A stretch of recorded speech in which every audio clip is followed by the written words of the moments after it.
Hello, everyone. Welcome back to Let's Get Political. I'm Alicia Reese, and today we have Representative Yvonne Hayes Hinson with us. You're going to answer 13 questions about what you do and how you do it. Are you ready? Okay. Sounds great. Question 1. Who's your best friend in the Capitol? So, frankly, I have no best friends. I have quite a few besties, and I have quite a few associates that I am friendly with. So who's an associate that you're friendly with from across the aisle that you spend most of your time with? Spend most of my time with? That does not exist, not across the aisle. However, I do believe I have friendly people that I respect and they respect me across the aisle. Both female and male, believe that or not. Because I find the males tend to be a little more hardcore than female, when we women tend to be similar in nature. And so it ends up being quite a few people across the aisle, especially the ones who I find most common ground with. What do you do when you're in Tallahassee but not at the Capitol? And what do you do when you aren't in Tallahassee?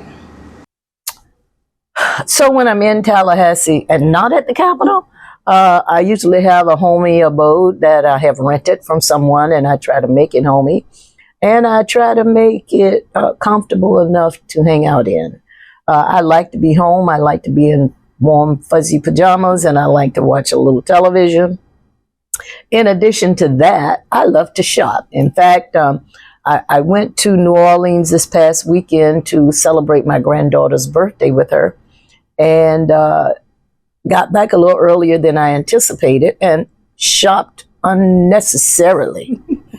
Unnecessarily, because that's therapy for me. What is your favorite bill that you put forth last year? Oh, last year? Well, it's a favorite of both years, last year and this year.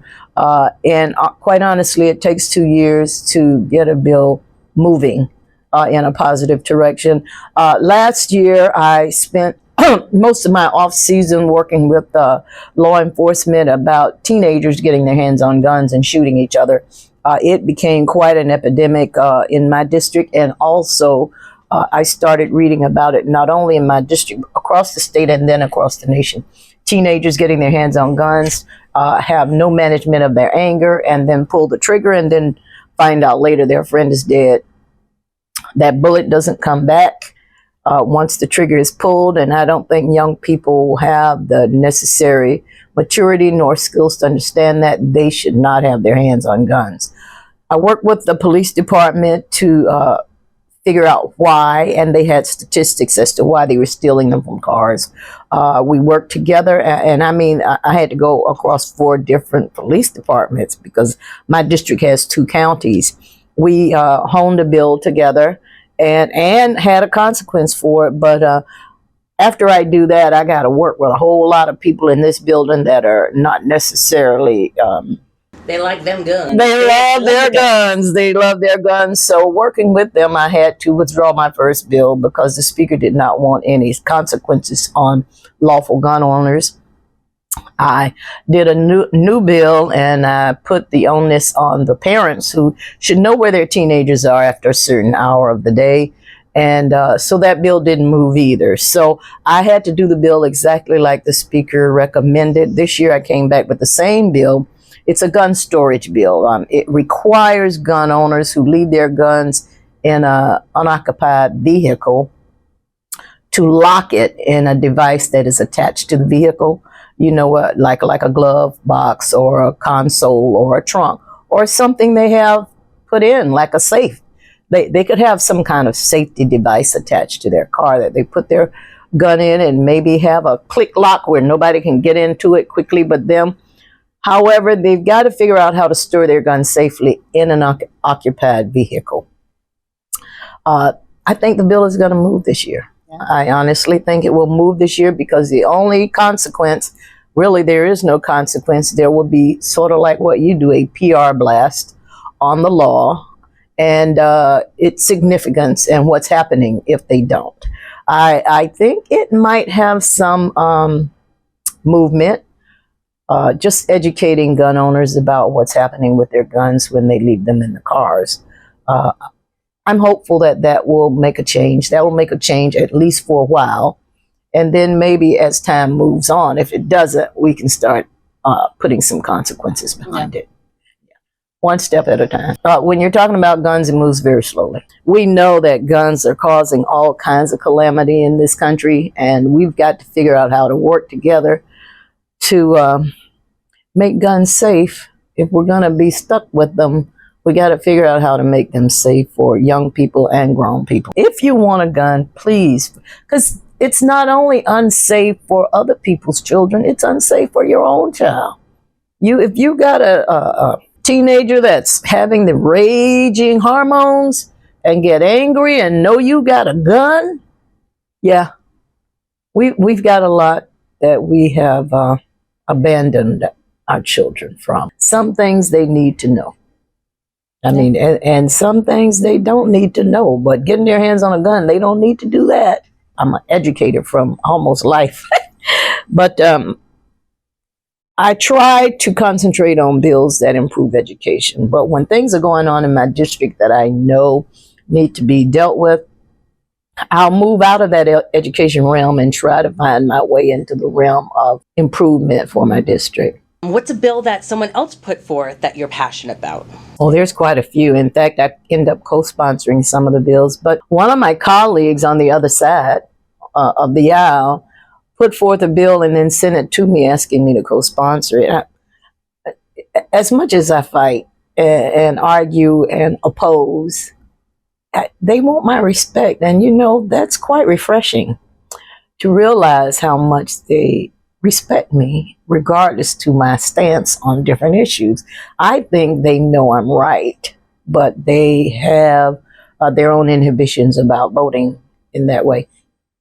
At any rate, one of my colleagues on the other side sent me a bill and asked me to co-sponsor it about autism. I happen to have an autistic granddaughter that is quite brilliant. I mean, at the top end of the spectrum, if there is such a thing. And she drives very well, but we're scared to put her in a car. So this bill trains police officers to identify and work with autistic drivers. I was reluctant to co-sponsor it right away because, frankly, it's coming from the other side of the aisle. I don't know if there's anything in there that I should be worried about. So I sent it to my daughter, who has done a wonderful job with my granddaughter. Read this bill, look for loopholes, and tell me, should I co-sponsor it? And she said, oh, we need this so bad, Mom. Please co-sponsor it, which I did. I am passionate about it because she wants to drive. She can drive. We're just afraid to put her in a car. If an officer should pull them over, that scares us. How will they respond? How will they communicate? How will they react? Will the officer see the nuance in their behavior, in their eye contact, in the way they speak? There are several bills I have co-sponsored on the other side, but this is the one I'm most passionate about because it's personal. Do you live in your district? Absolutely, it's required. In fact, they changed the bill last year, I think it was last year, that you can run for office from anywhere, but if you're elected, you have to move into that district. You need to ride the roads. You need to live the community. You need to know where the grocery store is. You need to run into people in the grocery store. You are running for re-election. I am. Sum up your campaign in one word. I didn't file until late, and that lateness was hoping and waiting for a young man that I have been mentoring to run. He decided at the last minute not to run. So I must admit I have just gotten driven to run. I had let my website go. I had let everything go. And now I'm starting from behind the eight ball, so to speak, to raise money, to get my website back up, to get my donation links up. And now session starts. You can't do a thing during session. So my campaign is actually moving itself. People want to help me, and they're just helping me. They're literally calling me to see if they can do petitions for me. They're calling me to see if they can do this or that. They see how far behind I am, And with so little time to catch up in March, I'm going to need a lot of help. I've been very appreciative. So yeah, it's kind of mobilizing itself. Things always happen the way they're supposed to happen. I don't worry about that. I know if this is the way it's supposed to happen, it'll happen that way. If you win re-election, how do you see Florida in the next 2 years? I'm hopeful, frankly. I'm hopeful that the extreme legislation that we've been seeing and some of the extreme culture that's been evolving will rewind itself. And I've been saying this in the media in my own district because I am detecting a transition. I see not only a different level of respect from the other side, I think it's always been there, but it's showing itself more. It's reaching out to me more. I think I told you they're asking me to co-sponsor their bills. And also, they're looking for my endorsement on their things more. I don't know if this rewind or this shift is their emotional response to what's going on. I always thought, and I used to say from the beginning, I know these people, I talk to them. I've never not talked. I'm a very friendly person. I always talk to them, and I've said to them, and they've said to me, you know, you're right about that. You're absolutely right about that. I said, oh, are you going to vote for that? Oh, no, I'm not going to vote that way. I just want you to know I understand what you're saying. I respect what you're saying. And I want you to know I value what you're saying. This is what I get in empathy, but not in votes. I see hope in the next 2 years. I hope I'm here to watch it. God always has his plans. That might be his plan, that I'm here to help shape it, to help move it in the right direction. What is something about the Capitol that a lot of people don't know about? A little secret spot or a little known place? Well, the 10th floor, if you don't know about the 10th floor, you might want to know. There's a coffee shop on the 10th floor and a lounge. Okay. There's a very warm, cozy lounge that you can go in and have some free time. You can get coffee, lattes, you can get Danish sandwiches. Yeah, you might want to know that on the 10th floor, there's a place you can hang out and feel good about it. Also, on each in each suite, there are conference rooms that we try to keep cozy for our guests. So some people know where the conference rooms are and just will come and set up in them without even asking. In fact, we had Coca-Cola, a group of people from Coca-Cola set up in our conference room, bring all these goodies, and when they left all the goodies. But they had people scheduled to come meet with them all day in our conference room. Sometimes we're nice enough to let them do that. Sometimes we have things scheduled in there ourselves. What's a misconception people have about your job? Oh, boy. A lot of people believe my job only occurs in Tallahassee. A lot of people believe that once the session is over, my job is done. That is not at all my job, and they call this a part-time job. Let's start there. First of all, they say it's a part-time job. Not true. Second of all, it's only $29,000 a year.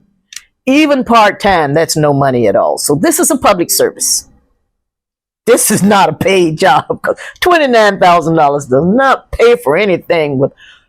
Thirdly, you literally have to move not only for the 60 days of session, but you have to live here for the 6 weeks of committee week, which is almost 60 days. So for 120 days, you change your life for this job for $29,000. This is literally a public service. But the real work of heart happens in the district. It works with constituents. You help them solve their problems. You help them find resources to make their life more prosperous. Yeah, the real work for me is in my district with my constituents, helping them make their lives better. And that's a 24/7 job sometimes, frankly. If you weren't a House representative, what would you do? So, well, I've retired 4 times. Doesn't stick. Doesn't stick. I've tried. So retirement is not going to be workable for me. I'm 76 years old. Retirement is not working for me. I have literally tried, the first time I retired, after being a principal for 15 years, an educator for almost 40, I moved to Atlanta to help my daughter with a high-risk preemie that ended up being high-spectrum autism. That daughter is now in college. Yeah. So that's how I ended up in Atlanta. Atlanta is like a mecca of businesses. So I started my own business.